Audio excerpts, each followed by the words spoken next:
Do you find yourself running out of time to accomplish your work?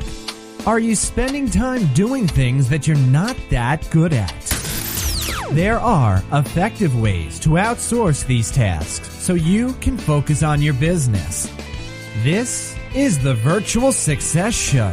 We bring the inside scoop on outsourcing success for entrepreneurs by entrepreneurs. And now, here are your hosts, Matt Maloof and Barbara Turley. Morning, everyone. Excited to be here for today's episode of the Virtual Success Show. Good morning, Barbara.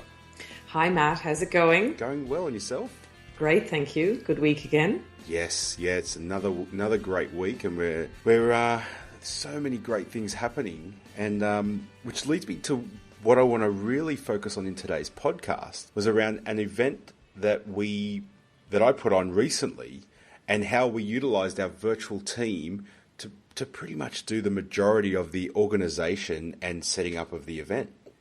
Wow, I'm so excited to talk about this topic because, you know, obviously I've had a lot of experience and I have big virtual teams myself now, but I haven't put on an event yet. So I'm very keen to pick your brains on how you interacted with the team and because you pretty much offloaded most of the setting up of this event, didn't you, to the virtual team? Actually, all of it. It was unbelievable. So I'll start with how this whole thing came about, and then we can go from there. Yeah. Like many of us, I was sitting around and I came up with this concept for this event that I wanted to host locally in my local area. I live in the Sutherland Shire, and I thought, you know what, I've never done an event for the local business community. I want to put something on for the local business community. And as I said, had one of those moments, light bulb, sounds great, how are we going to do it? So I went to my whiteboard and I literally whiteboarded up the whole event. So I'm like, we need a venue, we need landing pages, we need payment pages, we need marketing, we need all the aspects that we needed. And I looked at it and I went, oh my goodness, how is all of this going to get done? And I'd set myself this ridiculous timeline. Like I came up with the idea in late September, and with the intention of doing this in the middle of November. So I literally gave myself 6 weeks to do this event. And then I started to think about, well, who could do aspects of this? Who could do this part? Who could do that part? And that's where I'm like, well, I've got this amazing team of people around me, but there was some gaps. And so I think the first thing I did, I think, was get clarity on what the whole thing needed to look like and who needed to then be a part of it. And I just happened to see my sister that day, she's on maternity leave at the moment. She's with her second child, and she used to be in events. And I said to her, do you want to make a little bit of extra money? She said, what do you mean? I said, well, do you want to work from home and coordinate the organisation of my event for me? Yeah. And she said, yeah, sounds great.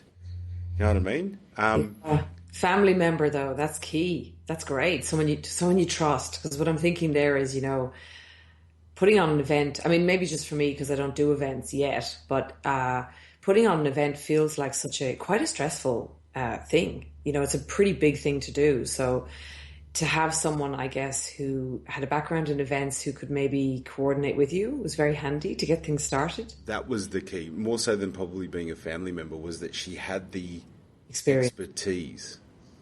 So I didn't have to hold her hand through the process. So I literally, what I did is I took a photo of my whiteboard and I did a video. I took the photo, put it up on, and did a Camtasia video talking through the whiteboard and what I had done and how I wanted the event to be, how I wanted it to look, feel, etc. And that video was probably 8 minutes. Yeah. And I sent that to Rose, and that was what she based everything that she needed to do from, was that 8-minute video. And that's key, I think, because a lot of people will create plans, you know, I mean, even a whiteboard plan is a pretty good start, but to actually put context around it, because sometimes what I see people doing, and I've probably done this myself, is you create a process or you create a map of what you think you want something to look like a product launch or something. But without your voice and putting context around what you mean and what what you want to portray, a lot of it gets lost in translation. A lot of it gets lost without the translation, I guess. Correct.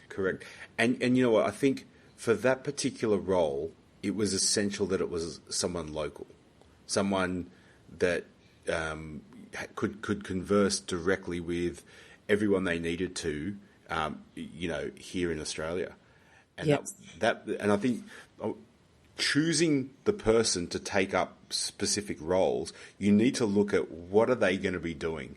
I needed someone in that role that could take quick instruction, who I didn't need to necessarily walk through everything in a really slow and methodical manner. I needed to give her a high-level overview and then enable her to do what she does, And then did you connect her? So I'm assuming the next step, and I'm probably jumping ahead here, but you obviously have a big team. I mean, you've got virtual staff in the Philippines, you've got people in Australia, you've got people in the States. Did you then give her the list of who's on your team and who you felt would perform what role? Or talk to me about the team that you put in place. So the next step was exactly what you mentioned. What I did was I not only gave Rose all the contacts she needed, but then I introduced her to each of them and positioned her in what her role was with this project. So all of them knew that she was heading the project up. Oh, that's key. I was just about to ask that because there's a level of what I see people doing, and I've seen people do this with events as well, is they decide they want to put an event on. It might be a small one, could even just be a webinar, to be honest. And then they just fling it at their VA in the Philippines and expect them to be able to coordinate and make it all perfect without much sort of leadership, I guess. I mean, you were still leading the concept and putting all the pieces of the puzzle in place in terms of the team and deciding who's responsible for what bit. Correct. Would that be fair to say? And I think that's something a lot of people miss. And I don't know whether you see this happening, but I see people forgetting about the leadership position that you have to take even when you have a virtual team. Correct. I mean, the natural person that this could have gone to would have been Vanessa, my personal assistant. But the reality is, as talented as Vanessa is, it still needed someone with the event expertise to be able to see it through, because there's specific questions that needed to be asked, specific questions around the hotels, the room size, etc., etc., etc. So what I did was I sent Rose the video. She watched it. I then connected firstly I connected Vanessa with Rose, because Vanessa, being my assistant, needed to know what was going on. She needed to be across what my aspects of this were. And what Vanessa did, I sent Vanessa the same video I sent to Rose, asking her to get all of the tasks that I mentioned and put them into Asana. So she was very clear, because this is the other thing. It wasn't just connecting Vanessa and Rose. It was also making sure that Vanessa is very clear on what role she plays in this bigger project. Because when there's teams involved in a project, what I see happening and going wrong is each member of the team doesn't really know what particular job or role they're playing. And then you end up in a situation where someone says, oh, but I thought she was doing it, or I thought they were doing it, and then nothing happens. Correct. And that happens a lot. And that's the beauty about getting it into Asana as well. Yeah. And so once it got into Asana, there were still some gaps as to who'd been assigned certain things. So there was, outside of Rose and Vanessa, then I've got Alex, who helps me with my slide preparation. And Alex is a virtual assistant who lives in Romania. And I've been working with Alex for probably about 3 years now. And I met him through Elance. Mm-hmm. And so I'd been testing different suppliers through Elance. And we'd done a few projects together, and he'd done a great job. And that's where I then, at that point, a few years ago, said to him, well, I'd like to keep feeding you work. Let's come up with a pre-negotiated price and delivery time. So on slide decks of 100 slides or less, it's 48 cents a slide, and there's a 48-hour turnaround. And I supply Alex with I'll either supply him with like a wireframe PowerPoint, which just has literally topics in each slide, or I'll provide him with a mind map, with each branch of the mind map being a slide in the slide deck. He understands the style that I like and the sort of template that we use, and he turns it around. Now, I want to stop you there for a second because I find I've got so many interesting things to say here. What I love, firstly, is that you've got different members of the team and you're recognizing that different people have different skill sets, and you're not expecting your VA, Vanessa, your personal assistant, to be a jack of all trades and to be brilliant at everything. Correct. So, and Alex is obviously a specialist in building slides and presentation slide decks. However, you've, by the sound of it, still spent a lot of time with Alex making sure that he understands your style. How long did that take? I think probably 2 or 3 projects initially. Yeah, so he didn't get it right on project. I mean, it's very difficult because obviously I see a lot of people getting tripped up in this area when it comes to slides or images for social media. And they throw their hands in the air the minute the first image isn't perfect. And I sort of think, well, really, things that are subjective take a lot of working together, feedback, trial and error, and not just assuming the other person is stupid and can't understand your brand, but that it doesn't matter who they are. Even designers in Australia will take time to understand what's in your head and what you like. Yeah, and that takes work. And what I've found is that with the mind map, again, I do a quick audio that goes with it. Mm-hmm. And it's in the, if I rush that initially up front, then there's a lot of revisions. If I take the time to explain the presentation, the essence of it, go through quickly each slide and what the context of the slide is, often now, like on a 100 slide deck, there's probably, less than 10 slides that I'll need images revised. So less than 10%. And he turns it around in 48 hours with less than, and unlimited revisions. But I think the important thing to note, though, Barb, is that, I'm paying 48 cents a slide. So I'm paying less than $50 for a task that would probably take me, personally, 2 days to do. Yeah. And so if it doesn't come back right the first time or the second time or the third time, you know what? It's still saving me so much time and money. It's just, you've got to put it into the right context of what's going on here. Well, what I think there as well, and I'm probably labouring this point a bit too much, but because I see people getting tripped up so badly in this area, you're at that point now where you go back with 10% of the slides maybe needing revisions. But on the first project you did, how did that one go? I mean, you would have had to spend, you would have spent time with him. Correct. Sort of. Yeah, correct. So I think the first one, it was that long ago, but let's say that there was 30 or 40% back then. But the thing was, and this is why I chose him as my preferred supplier, was that he got it quickly. Like, I'd worked with other suppliers before, and they'd done an okay job, but he really wanted to get it right, and he was really open to getting it right, and he was the first person that actually wanted to have a conversation with me via Skype. So there was a lot of positives. Hence, for me personally, investing the time to get it right has paid off tenfold. Well, that's the thing, and that's the key point. The thing you've just said there, investing the time initially up front has paid off tenfold. And honestly, that's happened to me as well. I mean, I have had to invest time in all of my team, at times when I really didn't have the time, but it pays off so massively in the end. But it may take a few months for that to pay off. It could take a year for it to really pay off. But it's so worth the time investment at the time. And I see people not wanting to make that initial time investment. What I hear people saying to me are things like, I just don't have time. I don't have time to talk to them. I wanted them to do it straight away. And I go, well, nobody really. And again, let's be honest. You're paying, cents on the dollar or whatever. If you're getting someone for $8, $9 an hour, like what we do through Virtual Angel Hub, really, I'm not saying you get what you pay for, but you have to invest some time initially to get the returns that you want. And you will. And it's irrelevant whether you're paying $8 or $80 an hour. You still have to invest the time. Still have to invest the time. Absolutely. I mean, I've worked with strategists out there that I've worked with designers in Australia that cost me an absolute fortune. And honestly, I felt like it would have been easier to do it myself because it took them so long to get what I wanted. But that's just the nature of of working with people, I think, in any industry. Correct.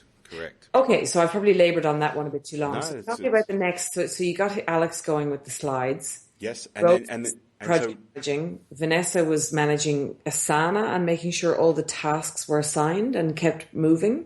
Correct. Yeah, and so it was the end of September, and then I took a week off, so I'd set Rose up before I went away, and by the time I got back, within a week, I had a short list of 2 venues.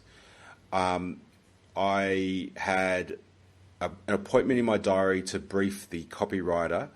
I had a sketch up, like a wireframe of the landing page. This is all within a week. Mm-hmm. While I was off in Hamilton Island enjoying a family holiday, and that's the beauty of it. I could do all of that and have all that happening. Mm-hmm. I got back. I chose a venue that was sorted. The copywriter interviewed me about the event. He then went off and did his piece. I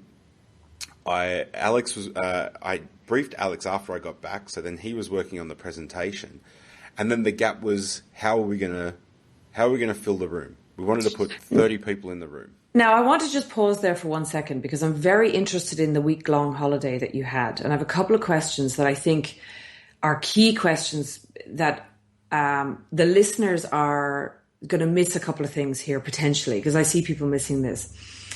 Before you left on holiday, how did you set them all up to know what your expectation was for results when you came back?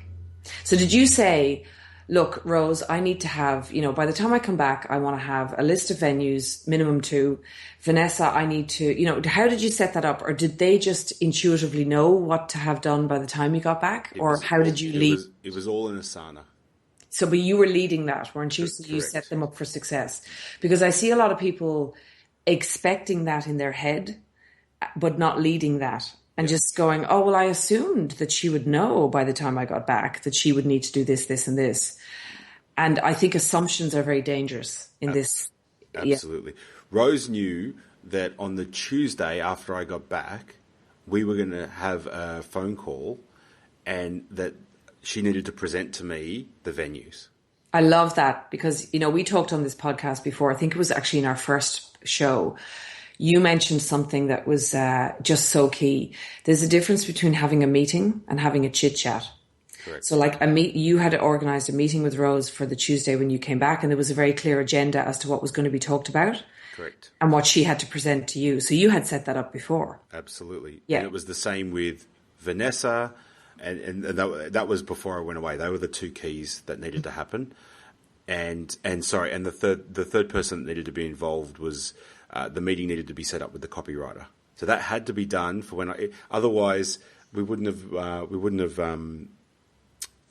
got the event ready in time and we wouldn't have been able to market it. So I just love there though that, although you weren't doing any of the work yourself and you had somebody project managing it who was Rose, you were still leading the project in terms of what success looks like and where the milestones that we need to, the actual milestones where we need to check in and what needs to be done. Correct. What your expectations are. And I think for the listeners, in any task, whether it's a project like this that you're putting together or just a daily or a weekly task, everything that you set up with your virtual assistants needs to have a clear deadline and a clear description of what success looks like. Absolutely. And I would even add to that, I say to people, don't just even have a deadline, have a check-in point as well. So if it's a very big project, you want to make sure that, if the deadline is 4 weeks from today, then you don't want to be catching up with your VA for an update the day before the deadline or on the deadline date and expecting, you just want to rock up and it's all done. I mean, you probably need to be having milestone meetings as well during those 4 weeks to check in on, are there issues? Do you need my help with something? Are there roadblocks? Are there people not getting back to you? Things like that can really derail projects. And I see people just setting deadlines and then coming back on the deadline date and going, okay, so what's the deal? And I think really, if you're going to if you're going to be a leader, you need to have milestones where you're checking in, oversight. Correct. Correct.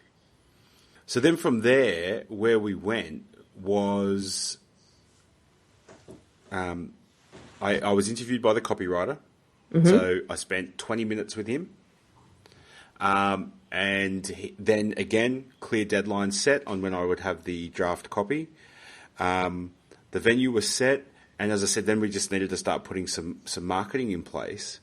I wrote 3 emails that we were going to send to our database as well as our LinkedIn. And we wanted to just target local businesses. So we also then had a strategy for, I had a list of acquaintances and colleagues that I have worked with over the years in the local area and reached out to them to help me market this project. I wrote the emails, Vanessa executed and sent all of that. Okay, so I've got a question here. 2 questions, which I think are interesting to just pause on for a second.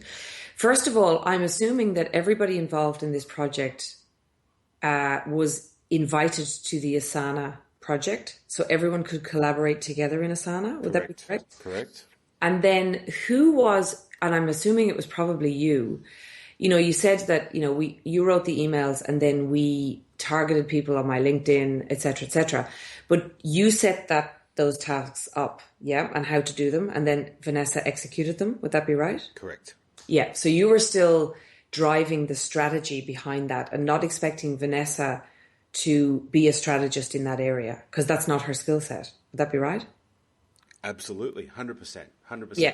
So I do see people expecting, again, this is expectations management, I guess, at Virtual Angel Hub, I mean, we get great VAs and put them into businesses, but where we see businesses really fail is when they mistake that person for a strategist. And the expectation is that person can come up. I mean, some of them actually can come up with a lot of strategy when you get to know them better and you work with them for a long time. But initially, they really are people to help you drive your strategy forward and implement things, but as directed by you. 100%. I couldn't agree more. And the interesting thing is, it comes down to why did I employ this person in the first place? What's their role?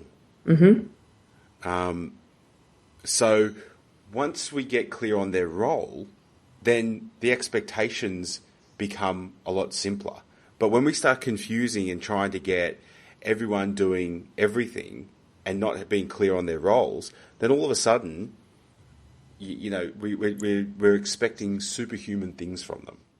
Absolutely, and I actually had an issue earlier this year with one of my gorgeous VAs, love her to death, and we've a great relationship. And, because I was actually sort of doing multiple businesses at the same time and multiple projects were on. And she approached me one day and she was really upset.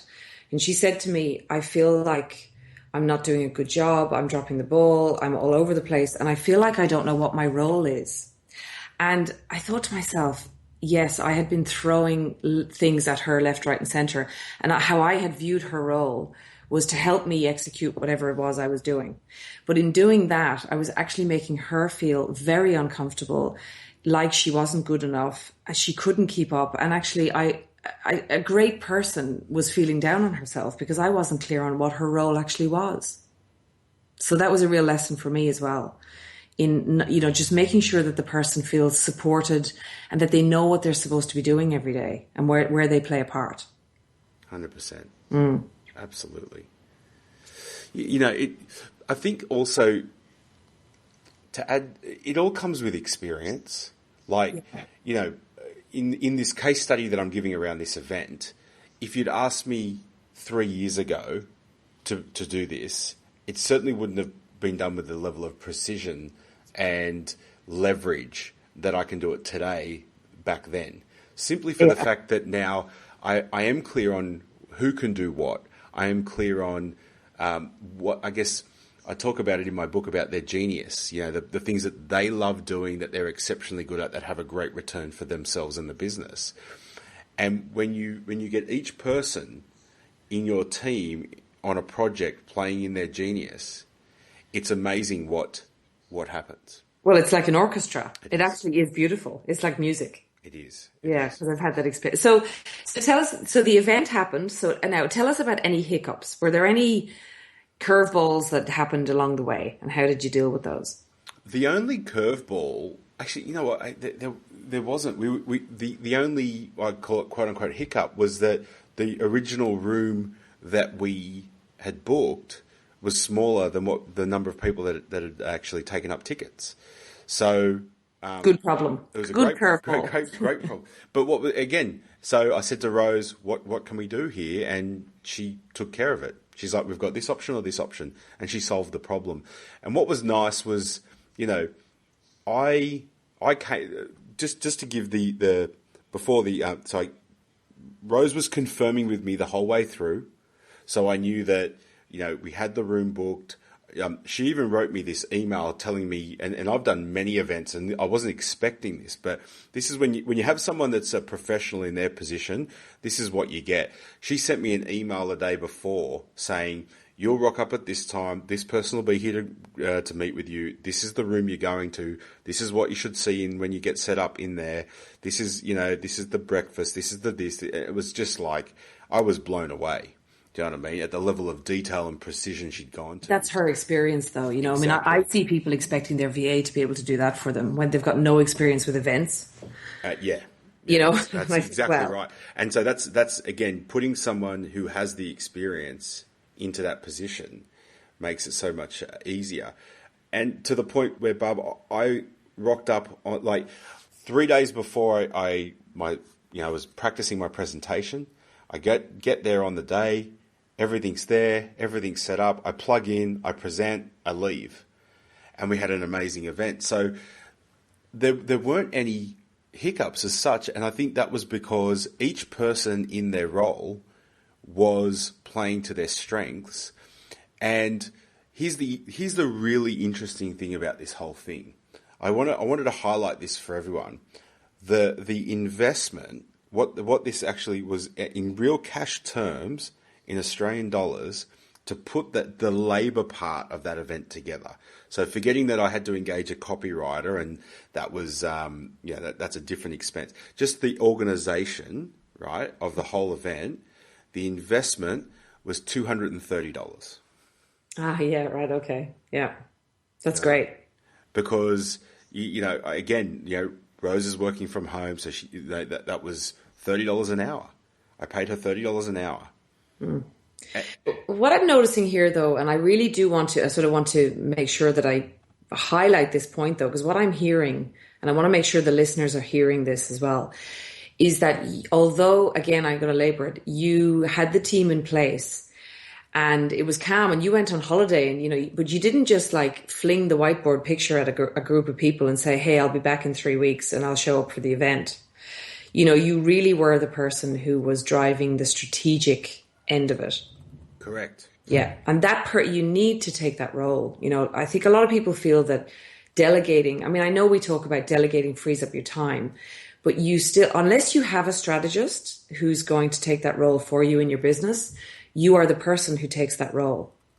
And that's a role that is like the conductor of an orchestra. You've got all your team doing their thing, but you still need to conduct the orchestra. Correct. Correct.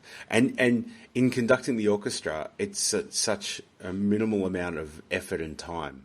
If you know how to do it right, though. Because that's right. I think a lot of people underestimate this, the expertise and experience you actually need to be a good conductor. And that's something I'm really committed to try and get more business owners to learn how to do that, because in the beginning, actually, it is a bit, there is a bit of time investment. And sometimes when you start delegating first, it can be more work, initially, but the return comes later in freeing up your time. I think a lot of people think that they're going to free up their time in week one, when actually the workload can almost double when you start delegating first. But it's a future. You're looking down the barrel of a couple of months or whatever to get it right. And then you start to see your time free up. Correct. So I guess if I give a quick bullet point list on how to be a great conductor fast, yeah. Number one is you have to have clarity on what success looks like. As the conductor, you've got to get clear in your head what the What you tasks want, are. what you actually want, and then what it looks like to be successful in that. Correct. Secondly is then you've got to look at who's doing what and does it require specialist skills? Because if it requires specialist skills, then you've got to make sure the right person is sitting in the right seats. Yeah. Hence, Rose being the project manager in this instance, right, was perfect for me to be able to sit at the conductor level and not have to worry about any of the detail because she had the expert knowledge. I guess if you can't afford to get someone in that role, like let's say you're just starting out or you're a small business, then you have to accept that you need to take that role. Correct. Yeah. Third is making sure that you have like a project management system that is the glue to get everyone communicating together. So if you've got multiple people, in this case, which we did, that were all important to the orchestra and have to play in harmony, they all have to have their sheet music, to use the metaphor. And it can't be email. Let's just be clear. Email is not a project management system. Correct. You're setting yourself up for total failure if you use email. Correct. So Asana or Trello or one of these project management tools. And then lastly, I think, is having clear milestones and check-in points. You know what I mean? So there's got to be, rather than just giving them the project in its entirety, you need to break it down into smaller pieces, like I gave the tasks that needed to be done in that week while I was away. And then I was coming back with a definitive, here's where we're going to meet and this is what we're going to talk about. And if you break the project up like that, then all of a sudden you move with immense speed and everyone works in harmony. Now, and everyone feels good. Everyone feels good then. Correct. Yeah. It doesn't always work perfectly. And I want to really stress that because where I think it becomes, where the problems tend to arise is either it's going to be one of two things. Either the person doing the task doesn't have the right skill set, so they're going to require more of your time. Or secondly, is that as there's more and more people involved in this, that's where it can become harder. But those things we just spoke about, particularly around the project management system, they are critical for the success. Critical. I mean, I'm thinking as you're talking, going, I really feel in the last year or two, I've totally stepped into that orchestra role. And we were talking before the show about this, where I just feel like it's such an amazing feeling when you get it right. But the only way I can do it is by having very clear roles for each person. Project management system is absolutely key, and very clearly defined task lists with proper milestones, due dates, and responsibilities for each person. Absolutely. And then each person reporting into me on the progress. So I just want to add one last thing on this. I think this will give all the listeners a really... I'm going to open the hood up massively. Yeah, go for it. A few years ago, I was terrible at lists, terrible at milestones, terrible at meetings. And I bring that up because I've learned the skill, and this is a skill. I don't believe people are born this way. It's a learnable skill. You have to commit to learning the skill. You have to commit to the growth, because if you want to be successful in your business and take it to the next level, these are the skills you need to master in order to grow and scale your business.